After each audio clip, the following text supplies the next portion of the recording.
News India देख रहे हैं आप, आपके साथ मैं हूं चारुल शर्मा। रुख करेंगे उत्तराखंड की खबरों का। उत्तराखंड को दरअसल टीबी मुक्त करने के उद्देश्य से राज्यपाल और मुख्यमंत्री पुष्कर सिंह धामी ने प्रधानमंत्री टीबी मुक्त भारत अभियान शुरुआत की। इस मौके पर राज्यपाल लेफ्टिनेंट जनरल गुरमीत सिंह ने प्रदेश भर के 13 टीबी रोगियों को गोद लेकर उनकी देखभाल करने की घोषणा की। राजभवन में आयोजित हुए इस कार्यक्रम में शामिल हुए सीएम धामी ने 2024 तक उत्तराखंड को टीबी मुक्त करने का लक्ष्य रखा। साथ ही सीएम धामी ने कहा कि जन सहभागिता से ही टीबी मुक्त उत्तराखंड का लक्ष्य हासिल होगा। इसके लिए उन्होंने सूबे के प्रत्येक नागरिक को आगे आकर क्षय रोग के प्रति जन जागरूकता बढ़ाने और टीबी रोगियों के उपचार में सहयोग की बात कही।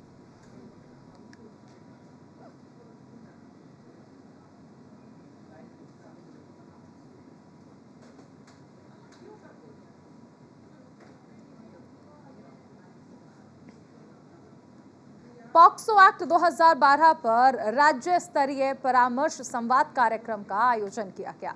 देहरादून के सुद्धोवाला स्थित एक होटल में इसका आयोजन किया गया। इस कार्यक्रम में सीएम पुष्कर सिंह धामी के अलावा उत्तराखंड उच्च न्यायालय के जस्टिस संजय कुमार मिश्रा, जस्टिस जय कुमार मिश्रा, जस्टिस रविंद्र मैठानी, जस्टिस आलोक कुमार वर्मा मौजूद रहे। वहीं हाईकोर्ट के चीफ जस्टिस विपिन सांघी ने वर्चुअल माध्यम से इस कार्यक्रम में शरीक होकर अपनी उपस्थिति दर्ज कराई। मीडिया से मुखातिब हुए सीएम धामी ने कहा कि पॉक्सो अधिनियम और अन्य महत्वपूर्ण विषय पर 2 दिवसीय राज्य स्तरीय परामर्श संवाद में मंथन से जो भी निष्कर्ष निकलेगा, प्रदेश सरकार उन अपेक्षाओं के अनुरूप प्रतिबद्धता से काम करेगी। सीएम धामी ने कहा कि इस कार्यशाला में कार्यपालिका, न्यायपालिका और विधायिका के प्रतिनिधि मंथन कर रहे हैं। मंथन कार्यक्रम निश्चित रूप से बच्चों के लिए मील का पत्थर साबित होगा। सीएम धामी ने कहा कि बच्चों का हित सर्वोपरि है।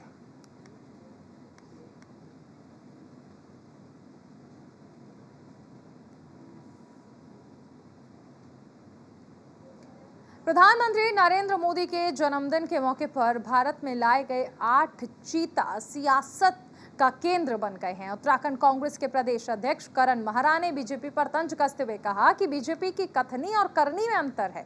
400 का सिलेंडर 1100 रुपए का हो जाता है। जब देश के कई राज्य में लंपी वायरस कहर बनकर टूट रहा है, ऐसे में नरेंद्र मोदी जी को चीता लाने की सोच रही है।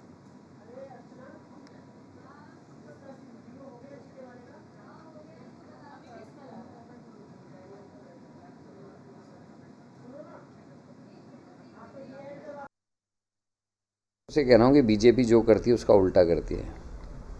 बेटी बचाओ बेटी पढ़ाओ में सेंगर आ जाते हैं, डीएनए टेस्ट नहीं होते हैं, महंगाई घटाएंगे कहते हैं, 400 का सिलेंडर 1100 रुपये हो जाता है। अब गौ माता की जय कहते हैं, पर गौ माता के ऊपर मुसीबत आती है तो चीते मंगाते हैं।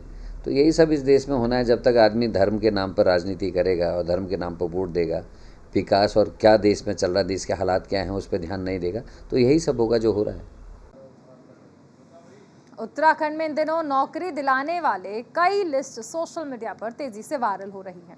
आरोपों की लिस्ट सामने आने के बाद राजनीतिक बयानबाजी खूब हो रही है। पिछले दिनों गोविंद सिंह कुंजवाल की लिस्ट वायरल हुई। अब आरएसएस के प्रांत प्रचारक युद्धवीर यादव के नाम की लिस्ट सोशल मीडिया पर वायरल है। इसके बाद आरएसएस के प्रांत प्रचारक पर रिश्तेदारों को नौकरी दिलाने का आरोप लगा। वहीं लिस्ट सामने आने के बाद कांग्रेस हमलावर हो गई है। कांग्रेस मीडिया प्रभारी गरिमा दसौनी ने वीडियो जारी कर बीजेपी और आरएसएस पर जमकर हमला बोला।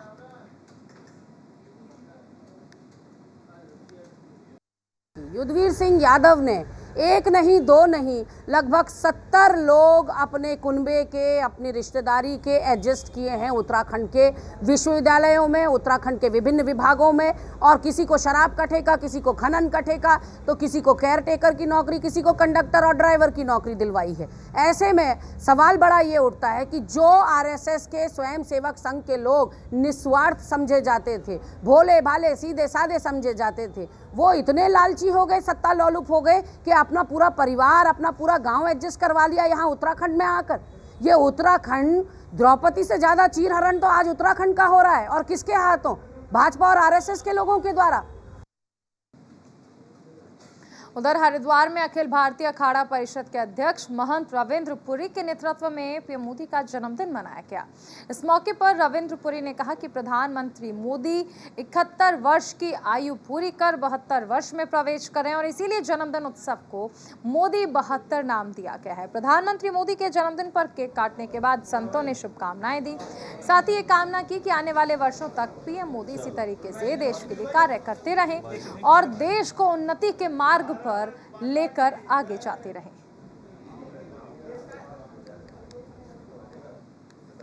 देखिए, आज जो है हमारे माननीय प्रधानमंत्री जी नरेंद्र भाई मोदी का जन्मदिन है और आज उनका 71 ईयर्स पार करके 72 ईयर्स में आ गए हैं।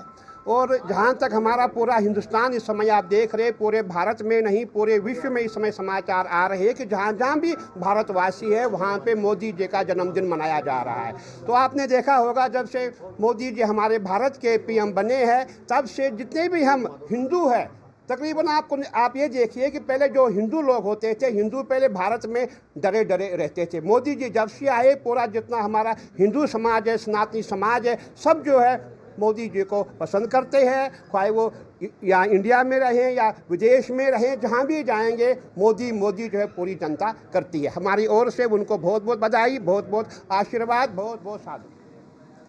डेंगू के बढ़ते मामलों पर उत्तराखंड स्वास्थ्य विभाग अलर्ट मोड पर है। मामले पर स्वास्थ्य मंत्री डॉक्टर धर्मवीर सिंह रावत ने कहा कि विभाग की तरफ से पूरी व्यवस्थाएं इस बीमारी से निपटने के लिए की जा रही हैं। उन्होंने कहा कि विभाग की तरफ से आम जनता के लिए डेंगू बीमारी से बचाव के लिए गाइडलाइंस जारी की गई हैं। नगर निगम और नगर पालिकाओं के लिए भी सरकार ने दिशा निर्देश जारी किए हैं। स्वच्छता पर विशेष ध्यान रखे जाने की बात कही, जिससे कि डेंगू के मच्छर पनप ना सकें। स्वास्थ्य मंत्री ने कहा कि जिला अस्पताल में भी पैसों की व्यवस्था बढ़ा दी गई है, जिससे कि मरीजों के इलाज में किसी तरह की परेशानी ना हो। देखिए 2019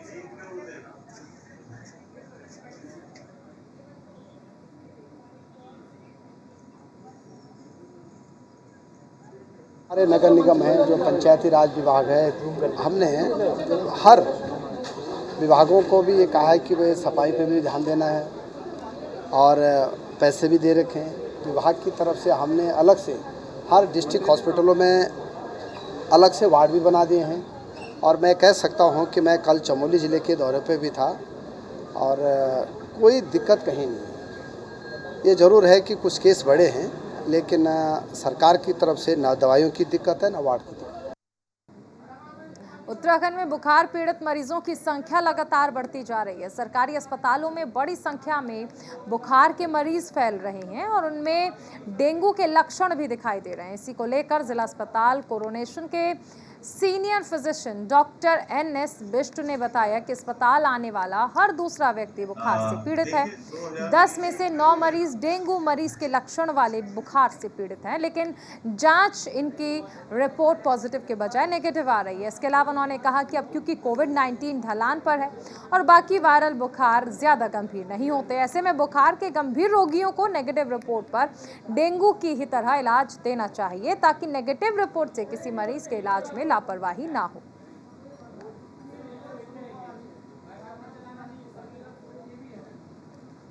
डेंगू की रिपोर्ट पॉजिटिव नहीं आ रही है। मैं तो कहूंगा कि अगर 100 डेंगू के मरीज हैं तो 10 की रिपोर्ट पॉजिटिव आ रही है, 90 की नहीं आ रही। इसके पीछे कारण यह है कि कुछ सीरोटाइप्स हैं, जैसे डेंगू 4 तरह के वायरसेस से होता है, तो जिसमें क्या है टाइप 2 और टाइप 4 में फॉल्स नेगेटिव का चांस ज्यादा है कि अगर टाइप 2 और टाइप 4 से इन्फेक्शन हो तो हो सकता है कि आपका रिपोर्ट पॉजिटिव ना आए।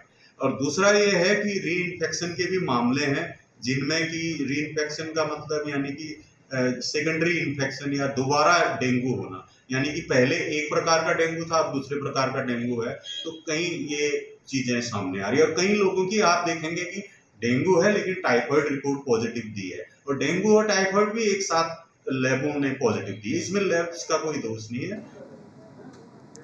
खबर देहरादून से है, जहां इंडियन फॉरेस्ट रिसर्च इंस्टीट्यूट यानी एफआरआई में कोई चंदन चोर दाखिल हो गया है। चंदन चोर की नजर एफआरआई में खड़े बेशकीमती लाल चंदन के पेड़ों पर है। एक सप्ताह पहले एफआरआई की मुख्य ऐतिहासिक बिल्डिंग के पास से 2.5 फीट मोटे चंदन के कई पेड़ काटकर चोरी कर लिए गए। हैरानी की बात है कि देश भर में पेड़ की प्रजातियों को बचाने के लिए रिसर्च करने वाला किलेबंद एफआरआई संस्थान ही अपने चंदन वृक्षों को सुरक्षित नहीं कर पा रहा। मामले की गंभीरता को देखते हुए वन विभाग की शिकायत पर कैंट थाने में मुकदमा दर्ज कर पुलिस जांच पड़ताल में जुटी है। हालांकि अभी तक के इन्वेस्टिगेशन के अनुसार वन विभाग और पुलिस को एफआरआई कैंपस के अंदर ही किसी कर्मचारी पर शक है, जिसकी मिलीभगत से लंबे समय से यहां चंदन के पेड़ की चोरी होती रही है। खास बात यह है कि एफआरआई में चंदन के पेड़ को काटकर तस्करी का यह पहला मामला नहीं है। इससे पहले यहां ऐसी घटनाएं सामने आ चुकी हैं। हैरानी की बात है, जिस एफआरआई कैंपस के अंदर इजाजत के बिना परिंदा भी पर नहीं मार सकता, वहां कौन बार बार चंदन के पेड़ को काटकर तस्करी कर रहा है। देहरादून एसएसपी दिलीप सिंह कुंवर का कहना है कि सीसीटीवी में लैस कैंपस के चोर की तरफ किलेबंदी वाली दीवारें और सभी प्रवेश द्वार पर 24 घंटे हाई सिक्योरिटी लगी है। वहां कैसे कोई बाहर का आदमी घुसकर चंदन के पेड़ काटकर तस्करी कर रहा है, ये बड़ा सवाल है। एफआरआई में फिर से चंदन के पेड़ काटे जाने लगे हैं।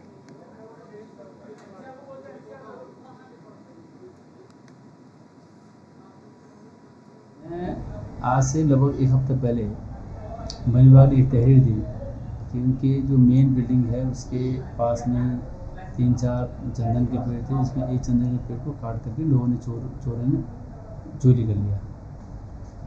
इसमें हमने तहकीकात कर ली है और कोतवाली गढ़ी कैंट इसमें जांच कर रहे हैं, के लेवल पर जांच चल रहा है। वन विभाग के स्तर से बताया जा रहा है कि अंदर के ही न कोई अंदर का ही व्यक्ति है जिसने घटना कारित करी है और हमारे भी से कोई है। तो इस पर हम देख रहे हैं, कुछ लोगों से पूछताछ भी हुई है।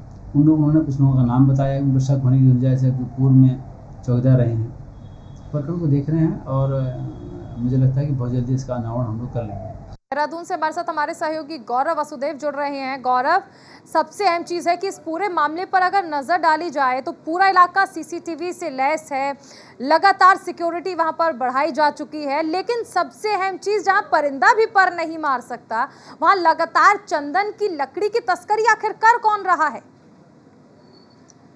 जी देखिए, इस सारे मामले पर सबसे बड़ा सवाल यही है कि एफआरआई जैसा संस्थान जो खुद पेड़ों की जो है डेवलपमेंट को लेकर, उनकी रिसर्च को लेकर लगातार काम करता है, पूरा जो उनका एरिया है वो पूरी तरीके से सीसीटीवी की नज़रों में है। और मैं आपको बता दूं, इस पूरे मामले में खास बात ये है कि ये कोई पहला मामला नहीं है। हमें जानकारी हुई कि इससे पहले भी जो है चंदन के पेड़ों का कटान वहाँ पर हुआ है। हालांकि ये मामला पुलिस तक पूरी तरीके से पहुँचा नहीं था, लेकिन इस बार जो है क्योंकि हमारे पास उसके पूरे विजुअल थे, पेड़ कटान की जो जगह थी उसके विजुअल थे, वो हमने पूरी तरीके से दर्शकों को दिखाया है। और अब एसएसपी जो दिलीप सिंह कुंवर है, उनका साफ तौर पे कहना है कि जाहिर सी बात है कि इस तरीके के जो मामले लगातार सामने आ रहे हैं चंदन के पेड़ काटने के, इसमें एफआरआई संस्थान के ही कुछ लोगों की मिलीभगत हो सकती है, चाहे वो कर्मचारी हो, चाहे वो अधिकारी हो, वो किसी भी लेवल पे लोग हो सकते हैं। लेकिन उसकी जांच जो है अब विशेष तौर पे की जा रही है और जाहिर सी बात है जल्द ही आरोपियों तक पहुंचा भी जाएगा। गौरव, इस पूरे मामले में जांच पड़ताल कहां तक पहुंची है और विभाग का क्या कहना है कि आखिर कौन हो सकता है तस्कर? क्योंकि इस बात में कोई दो मत नहीं है कि ये तस्करी करने वाला व्यक्ति विभाग का ही कोई कर्मचारी है। जी देखिए चारू, सबसे महत्वपूर्ण बात इस सारे मामले पे ये है कि एफआरआई जैसा संस्थान, उसका जो जिम्मेदार अधिकारी है वो कोई भी मीडिया से बात करने को तैयार नहीं है। हमने खुद प्रयास किए थे उनसे औपचारिक तौर पे जो है वो बयान दे इस पूरे मामले पे, लेकिन उन्होंने नहीं दिया। हमने जो है इस पे जब एसएसपी साहब से बात करी तो उन्होंने बताया कि हम पे अभी 2 दिन पहले ही इस पूरे मामले पे कंप्लेंट आई थी, जिसपे परसों ही मुकदमा दर्ज कर लिया गया था। उसके बाद अभी जांच बिल्कुल प्रारंभिक उस पे स्टार्ट दौर पे है और जिसे जल्द ही जो है अब वहाँ पर मौके मुआयना किया जाएगा, उसके बाद ही कुछ इस पे स्पष्ट तौर पे कहा जा सकता है। बिल्कुल गौरव, बने रहिए, आगे भी आपसे जानकारी लेंगे। पंचायत चुनाव को लेकर हरिद्वार जिले के सभी थाना इलाकों में पुलिस प्रशासन लगातार बैठकें कर रहा है। बहादुराबाद थाना इलाके के सभी गांव की ग्राम प्रधान प्रत्याशी, बीडीसी प्रत्याशी, वार्ड मेंबर प्रत्याशियों और जिला पंचायत सदस्य प्रत्याशी बैठक में शामिल हुए, जिसमें आगामी त्रिस्तरीय पंचायत चुनाव को सकुशल संपन्न कराने के लिए दिशा निर्देश दिए गए। निर्देश दिया गया है कि सोशल मीडिया पर ऐसी चीजें नहीं प्रसारित करें जिससे किसी दूसरे धर्म को ठेस पहुंचे।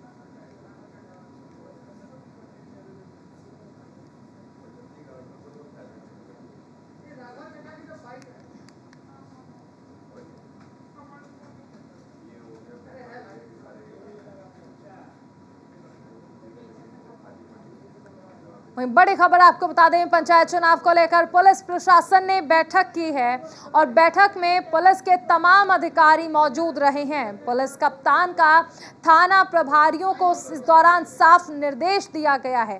नशे के कारोबार पर पुलिस ने शिकंजा कसा है। प्रत्याशी के संपर्क में नहीं रहे पुलिसकर्मी, ये भी साफ हिदायत दे दी गई है। छोटे विवाद पर कानूनी हल जरूर देखना है, निकाले पुलिस। ये बात कही गई है कि छोटे विवाद में कानूनी हल निकाले पुलिस। कानून के दायरे में रहकर कार्य करना होगा पुलिसकर्मियों को। हमारे साथ सहयोगी संजय पुंडीर जुड़ रहे हैं। संजय, देखिए साफ हिदायत दे दी गई है पुलिस अधिकारियों को कि संवेदनशील इलाकों का निरीक्षण करना है, जनप्रतिनिधि और गणमान्य के साथ बैठक भी करनी है। देखिए चारों, निश्चित तौर पर पंचायत चुनाव को लेकर जहां एक और प्रत्याशी पूरे तरीके से अब जनता को लुभाने में लगे हैं, तो ऐसे में लगातार ही हरिद्वार पुलिस भी चुनाव को लेकर सक्रिय नजर आ रही है। और यही वजह है कि लगातार ही सभी थाना क्षेत्रों के जो थाना अध्यक्ष है, कोतवाली प्रभारी हैं, उनके साथ तमाम बैठकें की जा रही है और उन्हें साफ हिदायत दी जा रही है कि चुनाव में जो दावेदार हैं, जो प्रत्याशी है, उसके संपर्क में पुलिस ना रहे। क्योंकि हमने देखा है कि चुनाव में साठगांठ के चलते जब पुलिस साठगांठ में रहती है तो कहीं ना कहीं जो नशे का कारोबार होता है वो बढ़ जाता है और लोगों को लुभाने के लिए शराब जैसी चीजें भी बांटी जाती है। तो इसी को लेकर साफ तौर पर हरिद्वार के एसएसपी का कहना है कि किसी भी तरह की चुनाव में कोताही ना बरते। हालांकि लगातार ही पुलिस अधिकारी हर गांव की पंचायत में पहुंचकर एक चौपाल लगा रहे हैं और चौपाल के माध्यम से लोगों से अपील भी की जा रही है कि चुनाव को सकुशल संपन्न कराने में पुलिस की सहयोग करे। तो ऐसे में कहा जा सकता है कि पुलिस भी लगातार लोगों को जागरूक कर रही है और जिस तरह से चुनावी दौर में नशे का कारोबार बढ़ जाता है, इसको भी रोकथाम के लिए तमाम टीमें गठित की गई है। हालांकि बीते दिनों जिस तरह से हरिद्वार में शराब कांड हुआ था, उसको लेकर भी पुलिस पूरी तरह सक्रिय और सभी थाना क्षेत्रों में लगातार अवैध जो शराब बिक्री करने वाले हैं, जो शराब तस्कर है, उन्हें गिरफ्तार कर सलाखों के पीछे भेजा जा रहा है। चारुल, बिल्कुल संजय, आप बने रहिए, आगे भी आपसे जानकारी लेंगे। वहीं चमोली जिले में मूसलाधार बारिश का दौर लगातार चल रहा है। भारी बारिश के कारण बद्रीनाथ नेशनल हाईवे नंदप्रयाग के पास बंद बताया जा रहा है। पहाड़ी से लगातार पत्थर और मलबे गिर रहे हैं। सड़क के दोनों तरफ वाहनों की लंबी कतारें लगी हैं। तमाम यात्री सड़क मार्ग खुलने का इंतजार कर रहे हैं। खबरें हैं कि मौसम विभाग ने फिर से 3 जिलों के लिए येलो अलर्ट जारी किया है। मौसम विभाग की माने तो येलो अलर्ट में भारी बारिश और बिजली गिरने की आशंका जताई गई है। कुछ इलाकों में तेज गर्जना के साथ बौछार पड़ने की संभावना है और ऐसे में मौसम विभाग ने जिला प्रशासन और आपदा प्रबंधन से जुड़े अधिकारियों को 24 घंटे सतर्क रहने का निर्देश जारी किया है।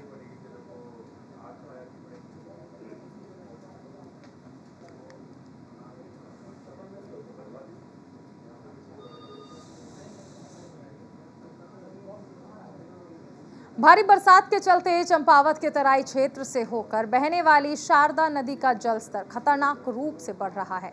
जिला प्रशासन ने नदी किनारे बसे आबादी क्षेत्र के लोगों को सुरक्षित स्थानों पर जाने के लिए मुनादी कराना शुरू कर दिया है। वहीं जल भराव की आशंका वाले क्षेत्रों में लोगों को जल्द से जल्द खाली करके इलाके को सुरक्षित स्थानों पर जाने के लिए कहा। पहाड़ों पर हो रही बारिश के चलते पहाड़ी नाले भी उफान पर हैं। टनकपुर पूर्णागिरी मार्ग पर आवागमन बंद है। बारिश का कहर टनकपुर चंपावत राष्ट्रीय राजमार्ग पर टूटा है। बीती रात से हो रही राष्ट्रीय राजमार्ग पर कई स्थानों पर पहाड़ों से मलबा गिरा। इसके चलते राष्ट्रीय राजमार्ग पर आवागमन बंद कर दिया है।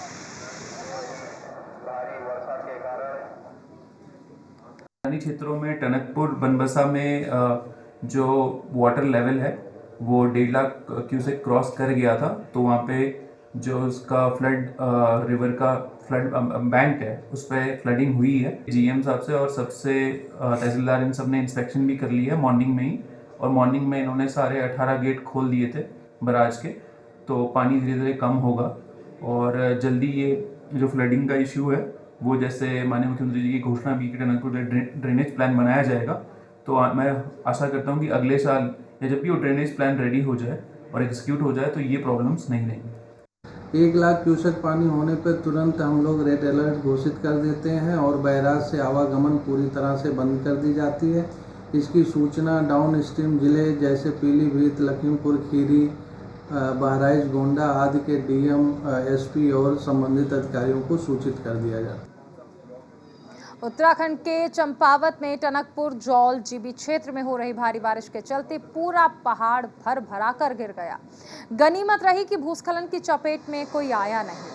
वहीं पहाड़ गिरने के नजारे को ग्रामीणों ने अपने मोबाइल में कैद कर लिया। वीडियो में साफ तौर पर देखा जा सकता है कि किस तरह से पूरा पहाड़ भर भरा कर महाकाली नदी में समा गया। केवल 30 सेकेंड में पूरा पहाड़ भर भरा कर नीचे आ गया। वहीं क्षेत्र में लगातार हो रही बारिश से कई सड़कें बंद हैं। जिला प्रशासन ने लोगों से सुरक्षित रहने की अपील की है।